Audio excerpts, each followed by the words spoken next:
Chapitre 1. Le regard qui faillit le marier ou le tuer. Dans le royaume d'Avenel, où les moutons portaient une laine de meilleure qualité que les paysans et où les collecteurs d'impôts étaient légalement autorisés à siffler les enfants, vivait un homme nommé Alaric. Un barde de métier, un rêveur de nature et un désastre par réputation, Alaric s'était fait un nom modeste en errant de ville en ville, chantant des chansons d'une exactitude douteuse et flirtait avec tout ce qui sentait légèrement la lavande et ne lui lançait pas activement des légumes. Il était, dans l'ensemble, insignifiant.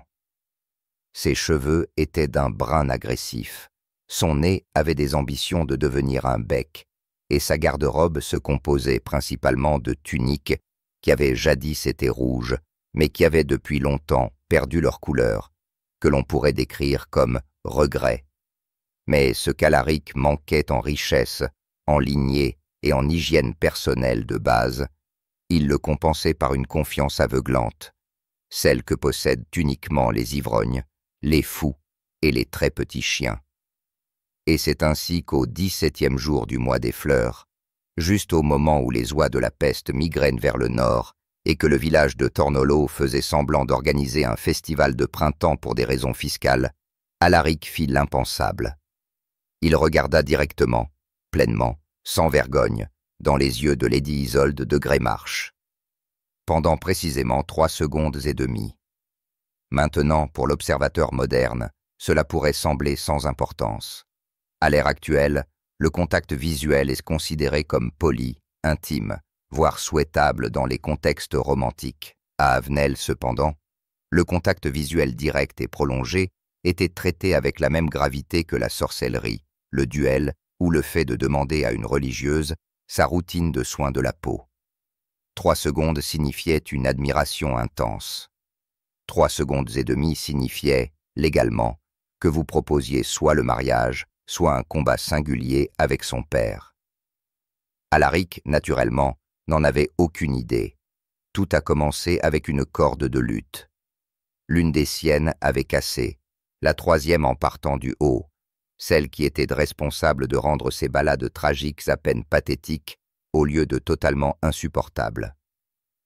Donc, étant un homme de débrouillardise et de désespoir modéré, Alaric se dirigea vers le domaine de Greymarsh, où il avait entendu dire qu'une belle demoiselle jouait de la harpe si bien qu'elle faisait pleurer les hommes adultes et inspirait aux nobles mineurs une poésie spontanée.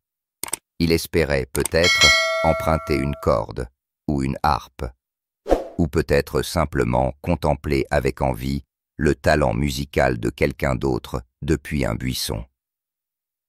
Ce qu'il ne s'attendait pas, c'était à Isolde.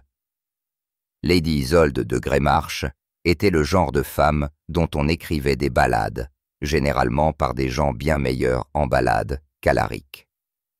Ses cheveux étaient de la couleur du blé au clair de lune, sa peau de la teinte de la porcelaine modeste, et ses yeux 2 poignards de saphir acéré conçus pour transpercer l'âme et remettre en question les choix vestimentaires. Elle était, en un mot, terrifiante. Ce qui rendait tout cela d'autant plus inexplicable lorsque, en tournant un coin près du jardin d'herbe du domaine, Alaric se retrouva face à face avec elle. Littéralement. Il trébucha sur un buisson mal placé et tomba en avant avec toute la grâce d'un sac d'oignons maudit.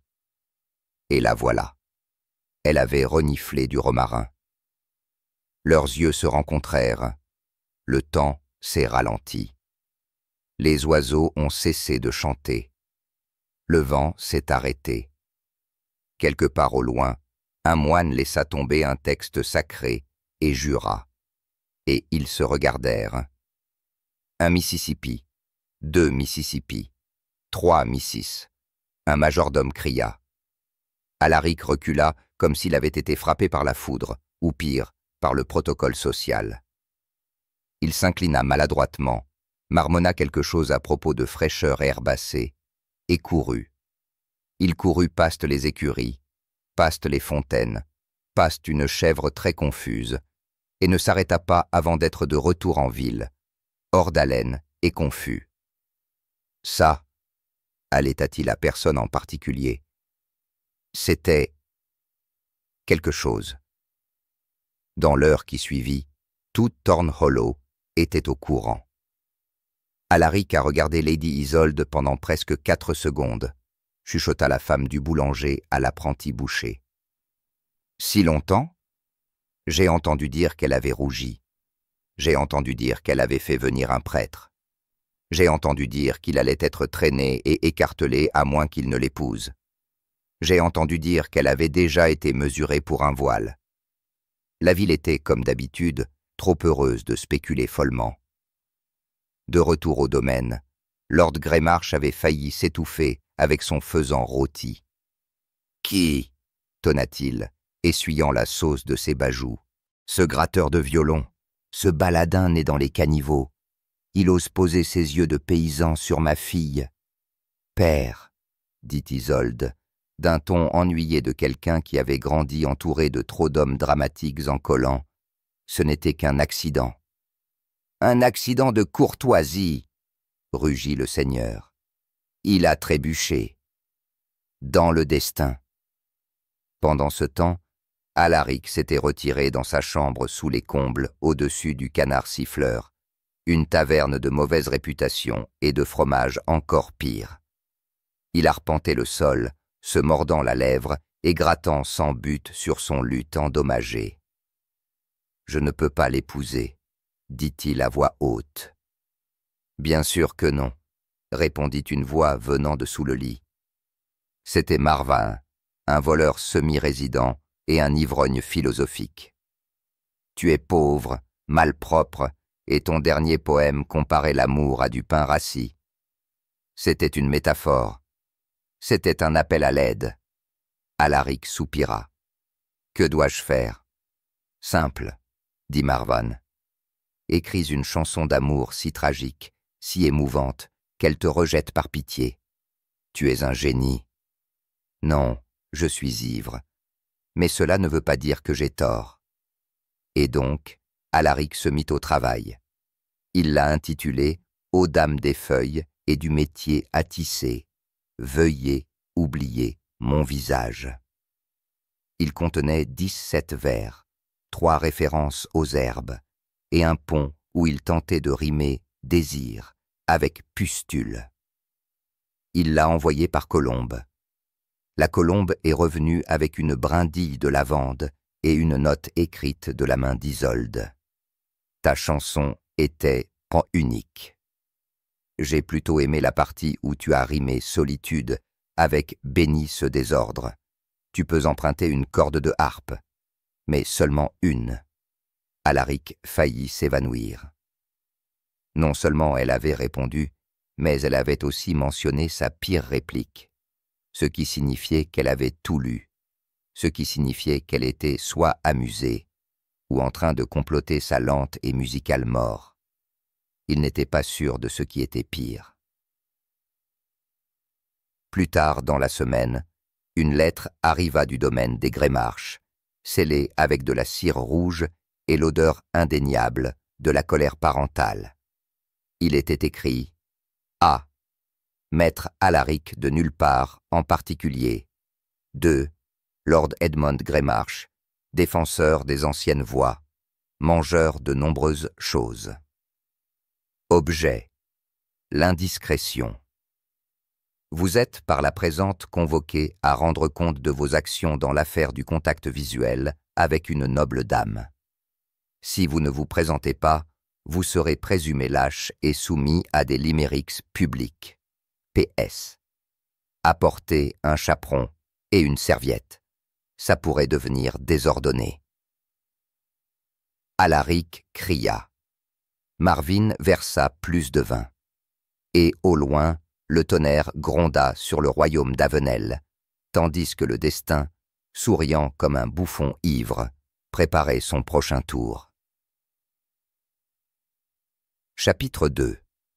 Le barde, la sorcière et la conspiration des herbes. La convocation à Greymarsh Hall n'avait pas abouti à une exécution immédiate, ce qui, dans le métier d'Alaric, comptait comme un succès retentissant. Ce que cela a entraîné, c'était quelque chose de bien pire, la bureaucratie. Alaric venait à peine de retourner dans sa chambre au canard siffleur qu'un coup frappa à la porte. Ce n'était pas le coup habituel d'un tavernier impatient ou d'un percepteur particulièrement rythmique.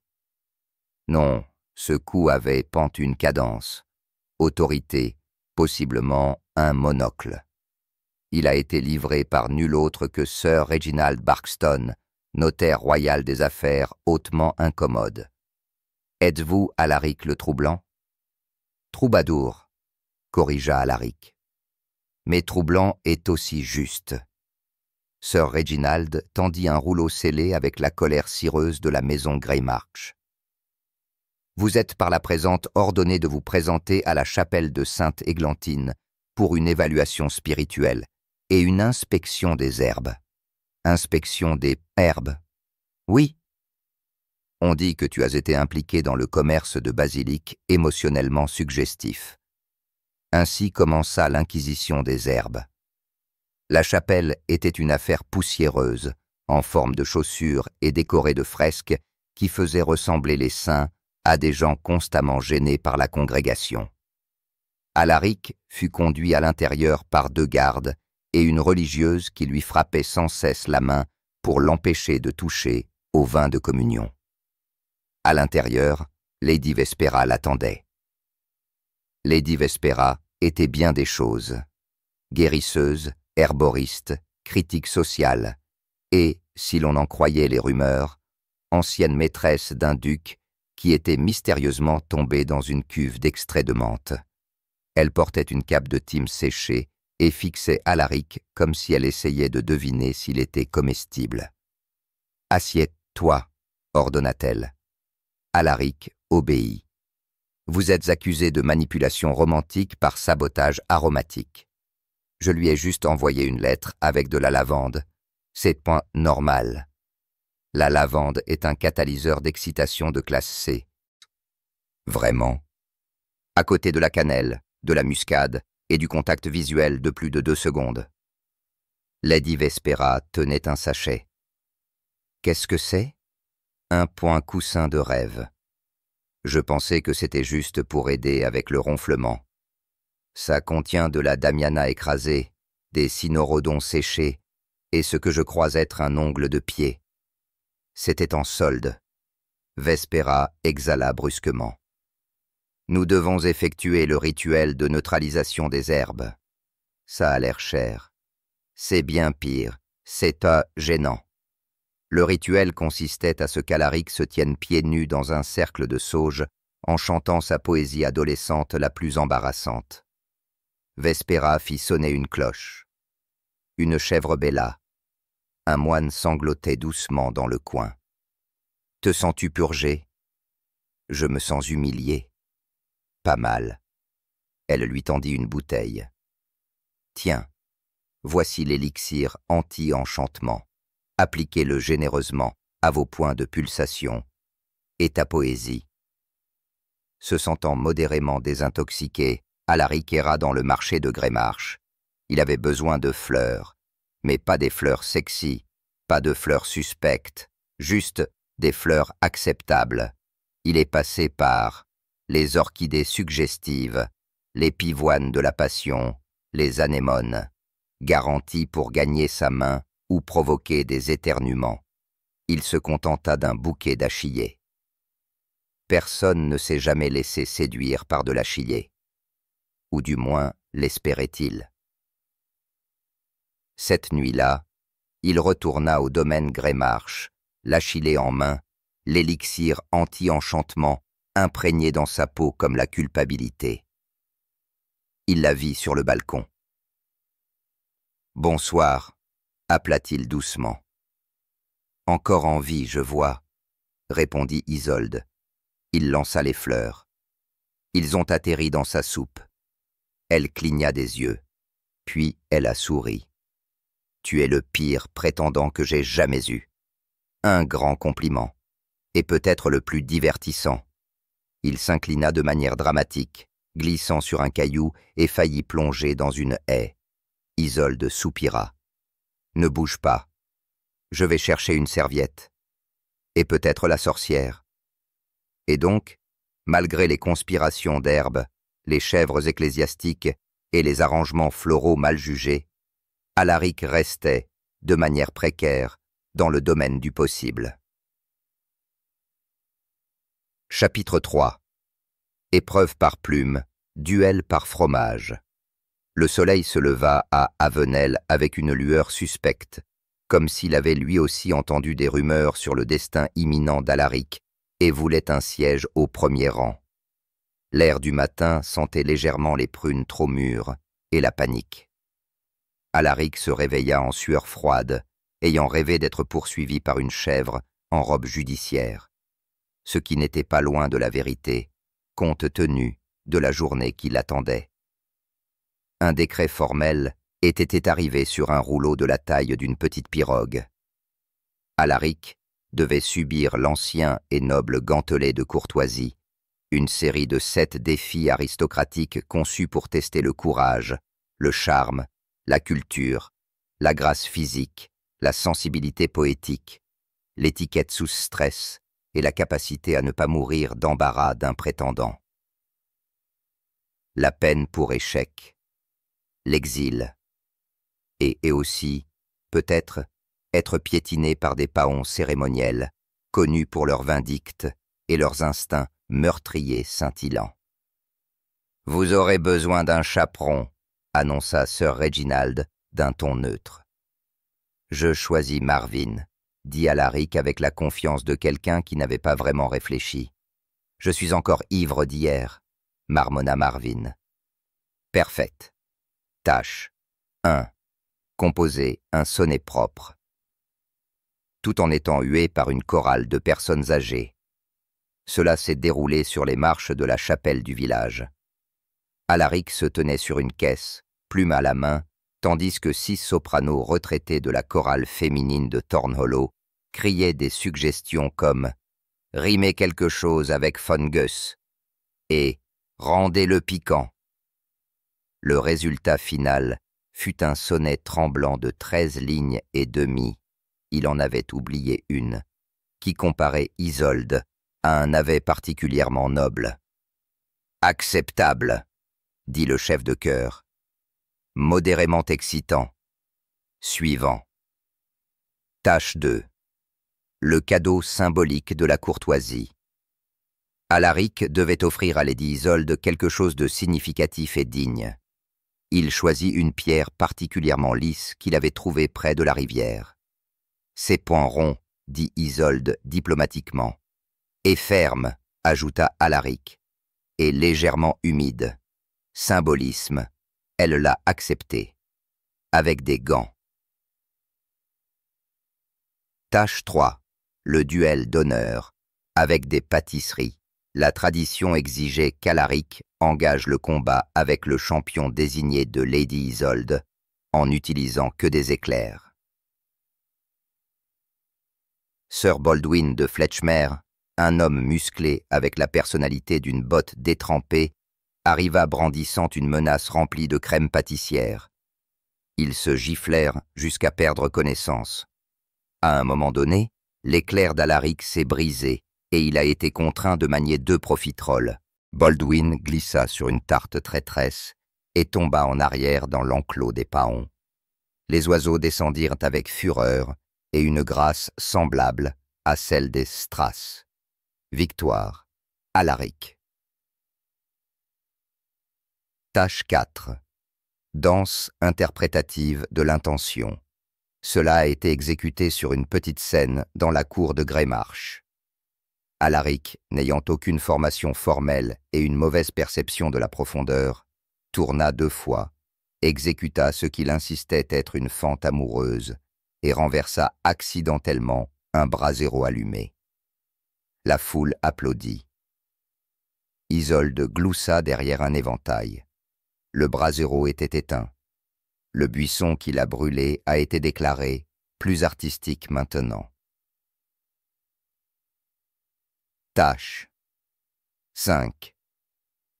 Dîner avec la douairière dame. La comtesse Octavia de Petulanshire n'avait pas souri depuis les émeutes de Navet de 1243. Elle interrogea Alaric sur des règles d'étiquette obscures. « Lorsqu'on vous sert un faisan rôti avec un glaçage au citron, que fait-on en premier ?»« Cachez le citron. Il pourrait tester votre retenue. » Elle renifla. Rusée. « J'aime ça. » Plus tard, elle l'a mis de côté et a dit « Tu me rappelles mon troisième mari. » C'était aussi une erreur. Tâche 6. Réciter la lignée familiale d'un canard. Un test particulièrement difficile des compétences d'improvisation. Alaric a nommé le canard Reginald Featherbottom Tree, a attribué son ascendance noble à la royauté des marais et a prétendu qu'il avait survécu à 17 tentatives d'assassinat. Le canard, inconscient de son statut grandissant, a fait ses besoins sur la botte de Lord Greymarsh. Tout le monde a applaudi. Tâche 7. Maintenir le contact visuel avec Dame Isolde, tout en mangeant de la soupe, plus facile à dire qu'à faire. La soupe était chaude. Les yeux d'Isolde étaient plus froids que la poésie des glaciers. Alaric essaya de soutenir son regard tout en sirotant un bouillon qui sentait étrangement l'ubris. Il réussit pendant 49 secondes avant de se brûler la langue et de jurer en vieille elfique. « Point pour le style », murmura un juge. Lors de la cérémonie de clôture, tenue dans la salle des Petites Triomphes, Alaric se tenait tremblant, brûlé, collant de crème pâtissière, et peut-être adoré. Lord Greymarsh l'examina avec un regard oscillant, entre le dégoût et une admiration réticente. « Vous avez survécu au gantelet. »« À peine, » haleta Alaric. « En tant que tel, vous pouvez continuer à exister. Je vous en prie. Et vous pouvez, sous peine de second gantelet, parler à ma fille. » Brièvement. Et seulement sur des sujets non romantiques, comme les légumes ou la maçonnerie. Isolde leva les yeux au ciel. Ce soir-là, Isolde le retrouva près des fontaines. « Alors, tu as survécu. Par un miracle et un canard très en colère. Mon père a décidé que tu es un imbécile, mais pas un dangereux. J'aime garder les attentes basses. » Elle s'approcha. « Je crois que je t'aime bien, Alaric. Tu dis ça juste parce que j'ai été attaqué par un paon, partiellement. Aussi, tu m'as donné une pierre. » C'était étrangement sincère. Il sourit, malgré ses bandages. Et quelque part, dans une enceinte tapissée de velours, un paon complotait sa vengeance. Chapitre 4. Des parfums, des intrigues et des chaussures, scandaleuses. Dans les jours qui ont suivi son triomphe victorieux mais discutable dans le gantelet de la cour, Alaric s'est retrouvé dans une position nouvelle et profondément troublante. Les gens avaient commencé à le prendre au sérieux. Pas tout le monde, bien sûr. Les enfants continuaient à lui lancer des navets pour le plaisir, et le prêtre local refusait de cesser de l'appeler « ce hérétique qui tripote les luttes ». Mais parmi certains cercles, surtout ceux qui comprenaient des chaises en velours et des portraits ancestraux, il était désormais considéré comme respectable. Cela l'effrayait. Pire encore, Lady Isolde n'avait pas seulement toléré sa présence, mais l'avait activement invité. Ils avaient partagé 3 promenades dans les jardins de Greymarsh, une leçon d'escrime légèrement dangereuse et une demi-tarte à la crème un mardi. La tarte avait été, selon Alaric, plus chargée émotionnellement qu'elle n'aurait dû l'être. « Tu t'améliores », remarqua Isolde, alors qu'Alaric trébuchait sur une autre récitation de vers romantiques anciens. « Merci. J'ai commencé à rimer exprès maintenant. » Bold. Mais tout le monde n'était pas content. Les rumeurs commencèrent à tourbillonner autour de Thornhollow comme des abeilles ivres près d'un pot de confiture. L'ascension soudaine d'Alaric, passant de voyageur jongleur à consort semi-courtisan, a déclenché les 3 grands moteurs de la sphère sociale d'Avenel: l'envie, l'intrigue et une très mauvaise poésie. Le premier à agir fut Sir Percival Hogweather, un noble avec une moustache si large qu'elle nécessitait son propre valet. Il doit la manipuler. Percival siffla en jouant au croquet et à l'agression passive. Personne d'eux, poussiéreux, ne devient désirable sans magie noire. Sa solution? Un dîner, un piège déguisé en soirée. Le dîner des délices maudits. Alaric avait été invité, ou plutôt commandé à assister à une réunion d'élite de nobles au domaine de Lady Françoine Buttertwig, une mondaine si riche qu'elle payait quelqu'un pour goûter ses larmes afin de s'assurer qu'elles étaient suffisamment salées. Alaric arriva dans une pourpoint empruntée 2 tailles trop grandes, un chapeau qui pouvait servir de bol à soupe et des bottes qui avaient clairement appartenu à un épouvantail. Marvan, qui avait insisté pour les accompagner, était déguisé en valet. Il portait un gant, un monocle et absolument rien qui soit assorti. « Cet endroit sent le jugement parfumé », murmura Marvin. « Comporte-toi », murmura Alaric. « Je le fais. Ce vin n'est même pas volé. » Yet. Ils étaient assis à côté d'une duchesse, d'un évêque, d'un perroquet parlant qui aurait pu être enchanté, et d'un sculpteur de navets. « Que faites-vous » demanda l'évêque. « Surtout survivre » répondit Alaric. Le dîner était un déluge de plats imprononçables et de petites conversations philosophiques. Sir Percival frappa. « Dis-moi, Alaric, dit-il à haute voix, pensez-vous qu'il soit approprié qu'une personne de votre lignée s'associe à la noblesse ?» Alaric, qui venait de se remplir la bouche de mousse de canard, hocha la tête avec enthousiasme. « Vous me comprenez mal, » ricana Percival. « Ta présence dégrade l'ordre des choses. » Marvin se leva. « Il a raison. » Alaric s'étouffa. « Cet homme ne vous appartient pas. Il est pauvre, son luth est désaccordé, et je l'ai déjà surpris en train d'essayer de rimer désir avec nettoyeur de cheminée. » Percival sourit en coin. « Mais, » continua Marvan plus fort maintenant, en gesticulant avec son vin, « il a aussi sauvé une oie de la noyade, courtisé une dame avec seulement 3 pièces et un clin d'œil maladroit, et donné à un canard un nom qui le rendait noble. » Un silence dramatique. Le perroquet cria « Father Bottom !» Tout le monde applaudit. Percival fut retrouvé plus tard dans le jardin, boudeur près d'une fontaine et marmonnant des métaphores mal placées. Le scandale de la chaussure. Quelques jours plus tard, Lady Isolde égarait une chaussure. Un événement mineur dans la vie de la plupart, mais dans les cercles nobles, c'était un véritable scandale. La chaussure n'était pas une chaussure ordinaire, une relique de mode en soie, ornée de perles, enchantée si l'on plisse les yeux. Et on l'avait vue pour la dernière fois dans le sac d'Alaric. Place au chaos. « Tu as volé sa chaussure » Marvin s'exclama. « Non, sa paix est juste tombée. Elle l'a enlevée pendant le croquet et quelqu'un m'a bousculé et...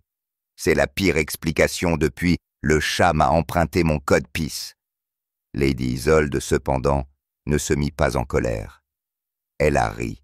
« Tu paniques magnifiquement, dit-elle. Tu me fais peur, dans le bon sens. Mostly. Tu peux garder la chaussure. Fort. Inspiration. » Alaric a écrit une chanson intitulée « Ballade de la pantoufle errante ». Il a reçu des critiques mitigées. Ce soir-là, Lord Greymarsh convoqua Alaric en privé. « Tu deviens persistant. Je suis constant. Vous tenez à ma fille. Terriblement. Envisages-tu de proposer ?» Alaric cligna des yeux. « Ça dépend. Les paons seront-ils présents ?» Le seigneur fixa. Puis, enfin, il a ri. Juste une fois. Un bruit aigu et rouillé. « Ne me fais pas regretter cela. J'essaierai. mais aucune promesse. Et ainsi, Alaric s'approcha du précipice du destin, ou du désastre, avec une chaussure dans sa besace, une chanson dans le cœur, et un perroquet quelque part, répétant des haïkus légèrement inappropriés. Chapitre 5. Le duel de l'honneur. Idiot et le débâcle de la potion d'amour. À présent, Alaric avait acquis de nombreux titres. Barde des mésaventures, romantique accidentel, et plus récemment, ennemi de l'ordre de la noblesse polie. Bien que Lady Isolde le trouvât fascinant, d'une manière similaire à celle de regarder une chèvre essayer de porter un pantalon, beaucoup à la cour étaient moins amusés. Parmi eux, le principal était Sir Baldwin Modric, troisième cousin d'Isolde, deuxième cousin du bon sens et champion en titre du tournoi annuel de grognement et de polissage de choses. Sir Baldwin, un homme avec la carrure d'un cheval de guerre et le charme d'un mur de pierre, s'opposait à la présence grandissante d'Alaric. « Vous avez fait honte à l'art de la romance », déclara-t-il. « Je n'étais pas au courant qu'il y avait un syndicat », répondit Alaric. Ainsi, comme la tradition l'exigeait, un duel fut déclaré. Pas à mort, la loi de Greymarsh l'interdisait les jours de semaine, mais à l'humiliation. L'arme, improvisée. Le duel de l'honneur stupide. Le match s'est tenu sur la place publique, entre la boulangerie et la regrettable statue du duc Wigglesworth, le timoré. « Vous vous battrez avec ce que vous apportez !» cria le magistrat. Sir Baldwin arriva en pleine armure avec une masse en argent et en testostérone. Alaric est arrivé avec Marvin et une miche de pain cérémoniel rassis. « Quel est ton plan ?» Marvin siffla. « Improviser. Ton improvisation nous a fait bannir de la guilde des mimes. Ils l'ont bien cherché. » Le duel commença avec Baldwin, chargeant comme un lustre en colère. Alaric esquiva de justesse et riposte avec un coup de pain. Le pain s'est cassé. Il en fut de même pour le tempérament de Baldwin. En quelques instants, Alaric courait en cercle, utilisant Marvin comme bouclier humain et criant « Je me rends en théorie !» Puis, un accident. Baldwin trébucha sur une oie. La même oie qu'Alaric avait sauvée des mois plus tôt. L'oiseau klaxonna de manière jugeante. Baldwin a atterri dans une auge. La foule éclata de rire. Marvin pleura de joie. Alaric s'inclina. « Je déclare ce duel nul. »« Vous êtes une honte pour l'art de la violence, » grogna Baldwin. « Merci. Le problème de la potion. » Cette nuit-là, au canard éternuant, Alaric reçut un flacon mystérieux d'une silhouette encapuchonnée. « Qu'est-ce que c'est » demanda-t-il. « Une potion d'amour, » murmura la silhouette. « Garantie pour conquérir n'importe quel cœur. Je n'en ai pas besoin de ça. Tu en auras besoin. » Marvin fixa le flacon. Ça brille. Ce n'est jamais bon. Ils l'ont laissé sur l'étagère. Malheureusement, l'aubergiste l'a pris pour de la liqueur de prune et l'a ajouté à la sangria commune. Le matin, tout le village était dans un état de cour assidu dérangé. Les fermiers ont demandé en mariage des chèvres. Les boulangers ont fait une sérénade au pain. Le forgeron a écrit un haïku à son enclume. Isolde est arrivée en armure complète. « Qu'est-ce que tu as fait ?»« J'ai peut-être provoqué une révolte amoureuse de masse par accident. Tu es une catastrophe en pantalon. Mais sincère, » elle soupira. « Répare-le. » La quête anti-amour. Ils montèrent pour voir Lady Vespera, l'herboriste. « Toi encore, » murmura Vespera. « Qu'est-ce que tu as encore cassé cette fois-ci ?»« Society.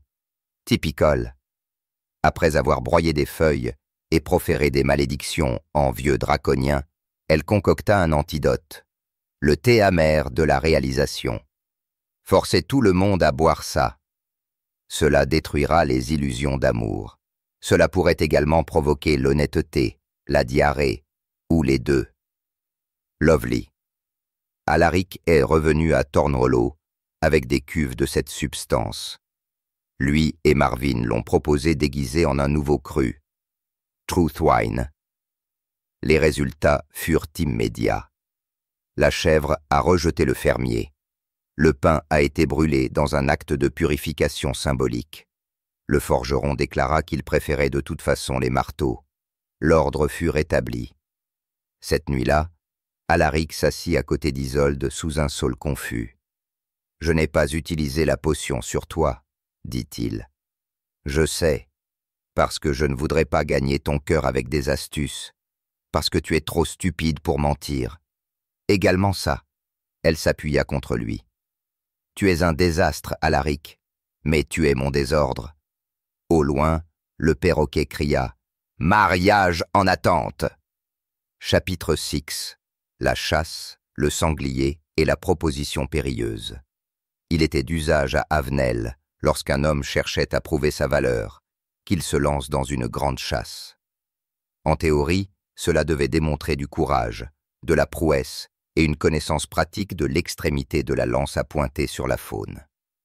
En pratique, c'était un spectacle de surcompensation torse nu, avec suffisamment de bois décoratif et de cris alimentés par l'hydromel pour effrayer les arbres jusqu'à un automne précoce. Alaric, bien sûr, n'avait jamais chassé quoi que ce soit de plus gros qu'un champignon suspect. « Je ne mange même pas de viande », protesta-t-il. « Ce n'est pas une question de viande », expliqua Lord Greymarsh en faisant tourner son monocle de chasse cérémoniel. « C'est une question de spectacle, de masculinité, et de s'assurer que vos sourcils soient brûlés de manière digne. » Comme c'est délicieusement archaïque. Préparation. Ou comment dépecer un sac à dos. Marvin, naturellement, avait des opinions. Tu auras besoin d'appât. Quel genre d'appât? Quelque chose que les animaux sauvages trouvent irrésistible. Comme la poésie. Marvin plissa les yeux.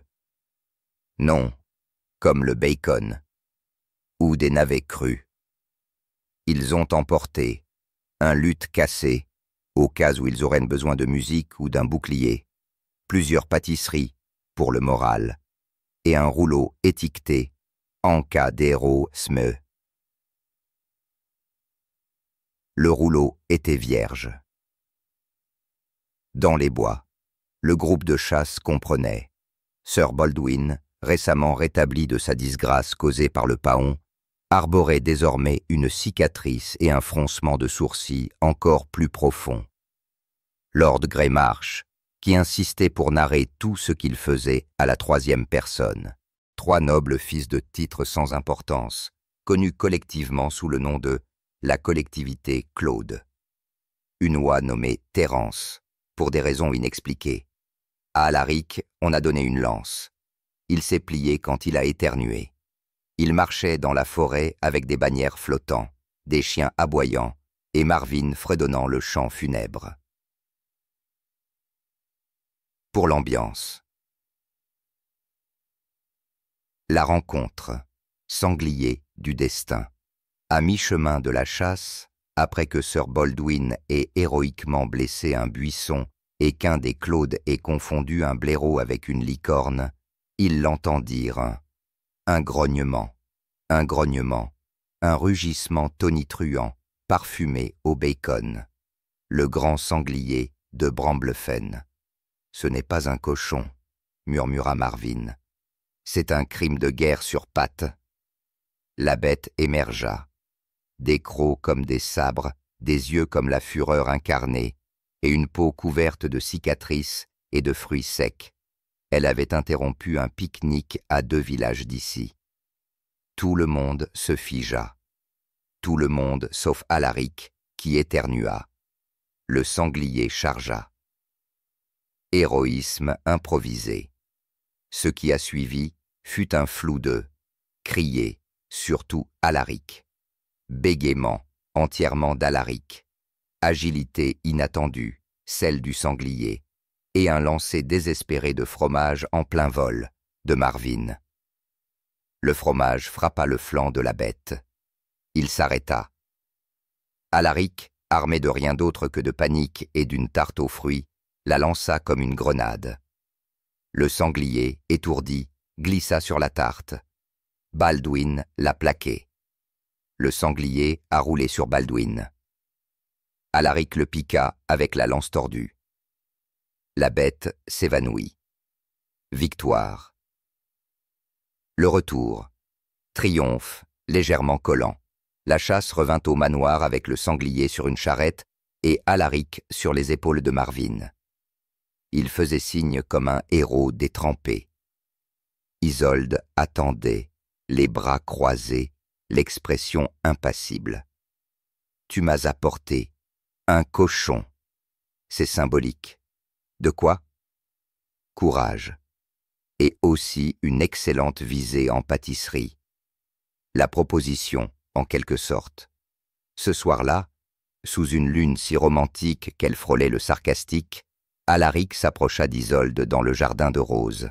« Je sais que tout cela a commencé parce que je t'ai regardé trop longtemps. Et puis, par accident, j'ai écrit un sonnet et a provoqué un incident aphrodisiaque de masse. Tu t'améliores. » Il s'est agenouillé, ou plutôt accroupi dans une position respectueuse. Si jamais vous avez envisagé la possibilité d'imaginer un jour un scénario où nous pourrions, hypothétiquement, être presque fiancés, diriez-vous peut-être oui? Elle cligna des yeux. C'était la pire proposition que j'ai jamais entendue. C'était une répétition. Alors, répète ceci. Si jamais tu demandes vraiment, j'attends des feux d'artifice. Et pas de cochon. Il sourit. Noted. Elle l'embrassa. Quelque part, le perroquet s'évanouit. Chapitre 7. Un bal, une bévue et la bizarre valse du destin. Si la noblesse d'Avenel aimait quelque chose de plus que les impôts et la supériorité généalogique, c'était un grand bal saisonnier. Ce bal particulier, organisé au château von Plinkington, un nom que personne ne pouvait prononcer sans éternuer, promettait toutes les caractéristiques d'une grande soirée. Un lustre obscène, 50 variétés de fromage, et exactement un duc capable de valsautir sans s'évanouir. Lady Isolde, dans une robe si complexe qu'elle nécessitait 3 assistantes et une prière à Saint Bottonfast pour l'assembler, descendit les escaliers comme une comète en velours. Alaric arriva dans une tunique légèrement brûlée aux poignets et des bottes précédemment portées par un épouvantail. Il avait cependant lavé ses cheveux. 2 fois. Marvan portait une cravate, un monocle emprunté, et l'expression d'un homme qui avait confondu le vin avec de la soupe et refusait de l'admettre. « Ne fais pas de scène », avertit Isolde à Alaric. « Définis scène. Tout ce qui implique des explosions, de la volaille ou de la poésie spontanée. Ça élimine la plupart de mes talents. Entrée. La baronne des chaussures. Mal jugée. » La liste des invités comprenait la baronne Thistlewamp, une femme qui a un jour poursuivi un miroir pour manque de respect. Le comte Fustien, qui croyait que les fourchettes faisaient partie d'une vaste conspiration paysanne. Sir Baldwin, maintenant portant une écharpe étiquetée « champion de la seconde chance », et, bien sûr, le perroquet. Personne n'a invité le perroquet. Il est simplement apparu, a insulté la coupe de cheveux de quelqu'un et s'est perché sur la table des desserts. La valse des 12 erreurs. La danse d'ouverture était une valse si complexe qu'elle nécessitait des cartes, des notes de bas de page et parfois une boussole. Alaric n'était pas sur la carte de danse officielle. Cependant, Lord Greymarsh, après 3 verres d'hydromel et un rôti particulièrement réussi, déclara « Que le barde essaye ». Ce qui suivit ne peut être décrit que comme un chaos interprétatif. Alaric fit tournoyer Isolde à gauche quand la musique dictait à droite. Il la fait plier pendant une pause. Il marcha accidentellement sur le pied de la baronne Thistlewamp et s'excusa en vers rimés. À la troisième strophe, Isolde riait trop fort pour continuer. Marvin a applaudi. Le perroquet a crié « Trop de genoux !» Un étrange masqué, mystérieux. À mi-chemin de la soirée, un noble masqué entra, grand, élégant, et vêtu entièrement de bleu nuit. « Ça, » murmura Marvin, « c'est un retournement de situation en pantalon. » L'inconnu demanda une danse avec Isolde. Elle accepta, par curiosité, et un léger ennui face au noble discutant longuement de tapisserie. Alors qu'ils dansaient, Alaric ressentit quelque chose d'inconnu. La jalousie. Et aussi une indigestion. L'inconnu murmura quelque chose à Isolde. Elle se figea. La musique s'est arrêtée. « Qui c'était » Alaric demanda. Il a dit « Vous ne connaissez pas la vérité sur votre barde », puis il disparut dans la salle des fromages. C'est une phrase de mauvais augure et profondément déroutant. La révélation de la salle de fromage. Ils ont trouvé une note glissée sous une meule de brie. Alaric de nulle part porte un nom qui n'est pas le sien. Demandez à la Société de la Fleur de Lune. Marvin l'a lu. Cligna. À manger le fromage. Ça sent l'espionnage. Et du roquefort. Isolde se tourna vers Alaric. « Y a-t-il quelque chose que tu ne me dis pas ?» Alaric avait l'air pâle. « Possiblement. Je ne suis peut-être pas qui je pense être. Tu dois de l'argent ? Non. Alors je m'en fiche. Mais nous allons le découvrir. » Et ainsi le bal se termina avec moins de romance que prévu, un peu plus de conspiration, et Alaric jurant de découvrir qui il était vraiment, à condition que cela n'implique pas plus de danse. Chapitre 8. Les pétunias de nuit, les mariages et la signification d'Alaric. La Société des Lunes Fleurs n'était pas, comme Alaric l'avait deviné, un club de jardinage pour introvertis. C'était un ordre secret de nobles aristocrates, d'historiens renégats et d'un mouton extrêmement bien informé, dédié à préserver des vérités gênantes sur les lignées nobles. Ils se réunissaient sous le couvert du crépuscule, dans une ruine qui appartenait techniquement au ministère de la clôture inutile. « Qu'est-ce que nous cherchons exactement ?» Marvin demanda, en mâchant quelque chose d'indéfinissable. « Des réponses, » répondit Alaric. « Sur qui je suis vraiment ? J'espère que tu n'es pas de la royauté. Ce serait ennuyeux. » Révélations et records ridicules. À l'intérieur de la ruine, ils trouvèrent des piles de rouleaux, des tapisseries fanées et une chouette très surprise portant des lunettes.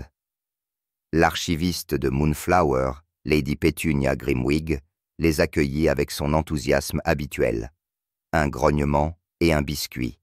« Alaric, dit-elle. Nom réel. Alaricus Thistlemoor du Spindlewick. Vous êtes l'héritier de la maison de Spindlewick, qui était autrefois célèbre pour 3 choses. La mauvaise poésie, le meilleur fromage et un duel impliquant un marmot. » Alaric cligna des yeux. « Je suis pas noble ? Techniquement. Tu t'es perdu enfant pendant un pique-nique. Votre famille a présumé que vous aviez été dévoré par des canards. J'ai été élevé par des musiciens itinérants. Cela explique ton style. » Isolde le fixa. « Tu es de la noblesse ? Je suis désolé. J'essaierai d'arrêter. » Le retour à Greymarsh.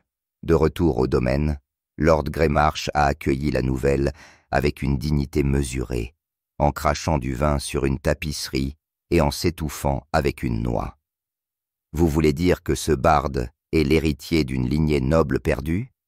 Techniquement, oui, dit Lady Pétunia.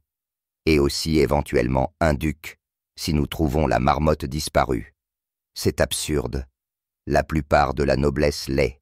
Le mariage, très chaotique, avec la révélation de la naissance noble d'Alaric, les classes de commères ont explosé avec une telle férocité que plusieurs vieilles dames ont dû être éventées pendant des heures.